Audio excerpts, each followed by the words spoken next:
Hey guys, welcome to another JMC video log.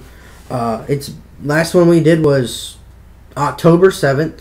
We were both in a car accident then, and I was in another car accident November 5th, and I got rear-ended by a drunk driver that was high or something.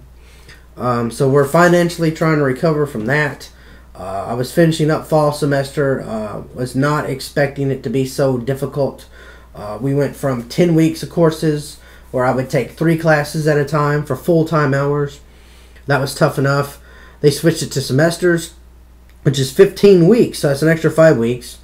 But then they made another change. You have to take a 4th course. So I just had no time. I was going to class 5 days a week. I was doing class 7 days a week. I had no time for anything. It was very difficult. So now we're getting ready next Monday to go into the spring semester. And then I'll be getting into the summer semester. And then I'll be done with college, hopefully. Unless I decide to get a master's degree. Since this point, and I think it's somewhere between October, November, November maybe, or December, early December, not sure. Became syndicated with the Simmons network, which is connected to Carl Gallup's.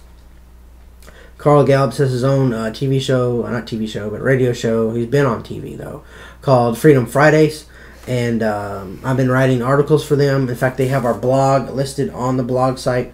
And every now I got interviewed. My personal testimony was shared on the program, and they said future stories could possibly open up the door for more interviews. This also led to right before Christmas, I was interviewed for our local Chillicothe Gazette for a news article, and in it talks about how ministries, pastors write sermons for Christmas, and we talked about Newtown, and I shared some story there, which opened the door to build more relationships here locally. As many people know, we've been doing a lot of different things all across the country with ministries and interviewing people. So I got to interview a local pastor, which is opening the doors for more possibilities to go to pastoral meetings. I went to one on Monday, looking forward to going to some others, and that's pretty much it in a nutshell for us right now. We opened up the door for a bunch of other things that we started that Miranda's going to talk about, and we're going to go from there. Well, in the last update, I think I was about to start humira, or had just started on the humira injections for my Crohn's disease. Mm-hmm. Since then, I am now off prednisone. I am no longer on prednisone. Thank God for that. And I am on only humira for my Crohn's disease. I've been on it since October. It's January. Haven't seen much difference. In November, I had what was called the smart pill procedure. It literally is a pill about this long that you swallow, and it's probably about that big around. Mm-hmm. And you swallow it, and it has a camera built inside. And it takes pictures of all the way through your entire body, and it takes about 8 hours. It's about 8 hours to do the procedure because your body doesn't absorb it or anything. You just digest it. It just goes through your system, and you evacuate it. I'll just say that. Evacuate it. Okay. And well, the way you have to prep for this smart pill procedure is like doing a colonoscopy. And the problem with that is I get violently ill because I can't take my medication. And so I tell them that, well, they didn't believe me.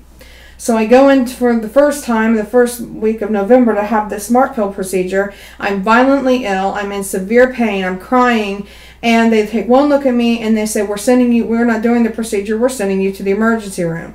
And so I sat for 8 hours at OSU in the emergency room being pumped full of pain meds, nausea medicine, to try to get my symptoms under control. They did a CAT scan, found out that I do still have active Crohn's in my small intestine. I have ulcers in my in my intestines. I don't know exactly where they're at, but I have ulcers. I'm ulcerated through my intestines. They said, but they're not infected. They're not bleeding. They're not that bad. Well, you try having your food go through an ulcer and grind through an ulcer. So, so we finally, the next week after the first attempt to do the smart pill procedure, I go back. They tell me don't do the full prep for the procedure. All we're going to do is just have you do clear liquids. You could take all your medicine. Just take all your medicine so we can get this done.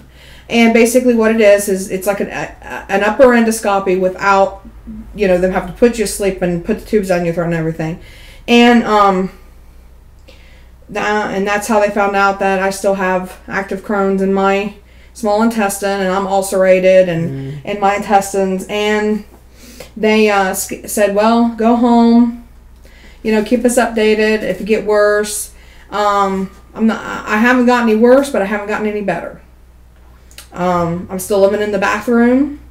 I'm still living in bed, basically. I haven't been able to get out very often. Still extremely fatigued. Still very ill. Still, the side effects of humira aren't exactly too fun. I've had more increased nausea with this. My hair is falling out. Today, especially, was very traumatic. I was talking to my grandmother on the phone, and all of a sudden I just felt this tickling on my back, and I reached behind me, and literally a big ball of hair had just literally fallen out of my head. And I just about started crying. So either it's the medicines or it's because I can't get the nutrients my body needs because of the disease. So I go back to the doctor in February for a checkup to see how I'm doing and basically to see what to do next. And that's about it. I missed Christmas with my family for the 4th time this year, my mom's side of the family.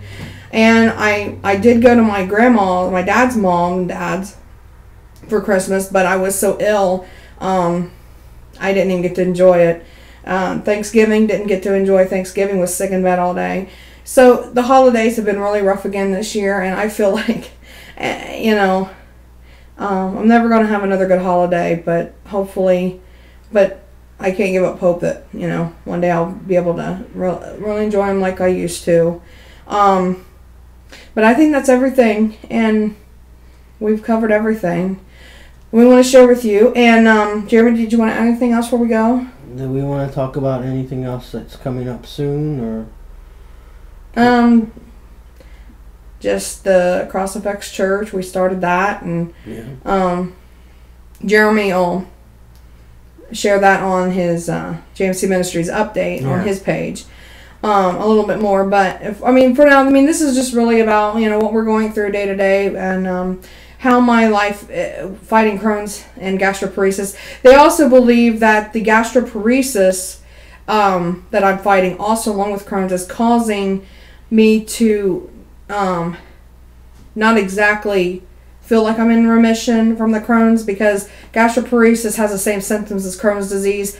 And the gastroenterologist thinks that the gastroparesis is causing a lot more problems than would normally happen if it was just Crohn's disease. Mm-hmm. So I just keep fighting, and I just keep praying that either God will heal me, or we'll find a cure one day, and all of us that fight this disease can be cured. So. But for now, we're going to sign off, and we'll talk to you again soon. See you later. Bye.